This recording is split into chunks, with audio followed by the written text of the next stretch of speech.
आपण बघत आहात AKP न्यूज मराठी. आपला आवाज आपली ताकद. सबस्क्राइब करा, शेअर करा, लाईक करा. AKP news Marathi.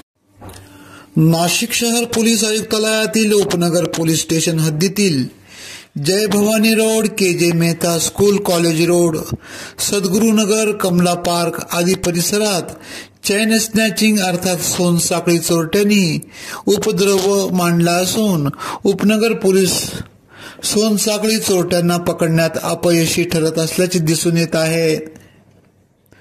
पोलीस सुस्त, सोन साखळी चोरटे मस्त अशीच म्हणण्याची वेळ आली आहे. गेल्या 2 महिन्यांमध्ये 10 ते 15 सोन साखळी ओरबाडून दुचाकी स्वार बेपत्ता झाले. त्याबाबतचा गुन्हाही उपनगर पोलीस ठाण्यात दाखल करण्यात आला असून तपास शून्य अशी स्थिती उपनगर पोलीस ठाण्यातील कार्यशैलीबाबत म्हणता येईल.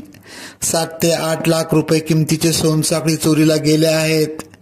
या चोरट्यांचा उपद्रव बंद व्हावा, सोनसाखळी चोरटे जेरबंद करावे, अन्यथा साखळी उपोषण करण्यात येईल.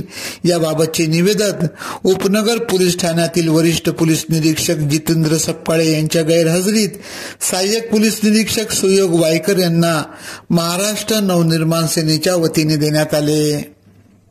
निवेदनादेतेवेळी नाशिक शहर उपाध्यक्ष ॲडव्होकेट नितीन पंडित, विभाग अध्यक्ष बंटी कोरडे, जिल्हा उपाध्यक्ष संतोष शहाणे, पक्ष निरीक्षक प्रमोद साखरे, जिल्हा उपाध्यक्ष मनसे नितीन धानापुणे, वाहतूक सेनेचे मयूर कुकडे, विल्सन साळवी, महिला विभाग अध्यक्ष मीरा आवारे, अस्मिता काळजे, शोभा पंडित, अक्षदा कदम आदी उपस्थित होते. सतत होणाऱ्या चेन स्नॅचिंगबाबत आज आम्ही इथे उपनगर पोलिसांना निवेदन दिलं आहे आणि पोलिसांना मागणी केली आहे की आत्ता गेल्या महिन्यातच सद्गुरुनगर इथे चेन स्नॅचिंग झाली होती. 20 ग्रामचं सोनं चोरीला गेलं होतं आणि त्याच वेळेला 10 ते 15 मिनटाच्या अंतरामध्ये 4 चेन स्नॅचिंग झाल्या. FIR झाली. नंतर मग पोलिसांनी तपास केला. पोलिसांबद्दल आमचं काहीच म्हणणं नाही आहे.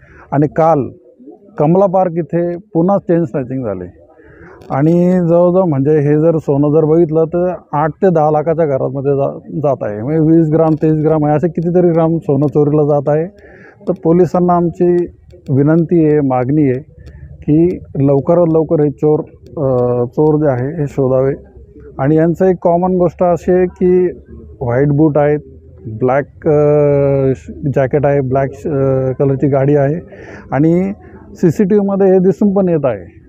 तर मग जर हे सगळं जर उजळ माताने हे फिरतायत तर हे चुकीची गोष्ट आहे. महिला असुरक्षित यांना वाटत आहे आणि त्यामुळे ह्या चोरांना लवकर पकडावे, गस्त वाढवावी, सोनारांचे कान टोचावे, त्यांनाही सांगावं की तुम्ही कुठल्या प्रकारचे असं सोनं विकत घेऊ नये बिल असल्याशिवाय, आणि लवकर हे चोर पकडण्यात यावे हीच आमची पोलिसांना महाराष्ट्र नवनिर्माण सेनेच्या वतीने विनंती आहे. अन्यथा आम्ही पोलिसांविरुद्ध आम्ही काही कुठले पाऊल उचलणार नाही, पण आम्ही साखळी उपोषणाला बसू. सोन साखळी चोर पकडण्यात यावे म्हणून साखळी उपोषणाला बसू, हा आम्ही इथे इशारा देत आहोत. जय हिंद, जय महाराष्ट्र. AKP न्यूज साठी ब्युरो चीफ अनवर खान पठाण, नाशिक.